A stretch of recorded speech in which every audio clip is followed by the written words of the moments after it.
Andy, it's been fascinating to have you here in Glasgow and listen to the story of how the locomotive 19B from the Darjeeling Himalayan Railway has been salvaged and brought back to the UK and gone through a number of different trials and tribulations over the last few years, but finally a new lease of life for this fantastic icon of Glasgow-built engineering heritage.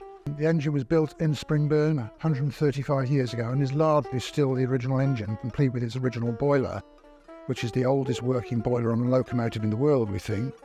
It's just been recertified for another 10 years. The loco's dismantled at the moment for that, but we hope to have it together again in a few months' time. And I very much want to bring it back to Glasgow so it can return to its birthplace. We can show Atlas works up in Springburn, which is now, I believe, the Technical College. We can show it at the Railway Museum, the Transport Museum, and possibly at Finniston with a crane, which is the sort of thing that it was exported out with originally. So there's a few ideas there about how it could be brought back to Glasgow and threaded back through those kind of key points where it might have came through the city in the past when it was exported, where it was originally built in Springburn, and of course connecting with the diaspora who came from India to the UK over the years. What is the call really for you today to the people of Glasgow and beyond about how they can support this project? The call is, if you think you can support us, let us know. darjeelingtank.org.uk.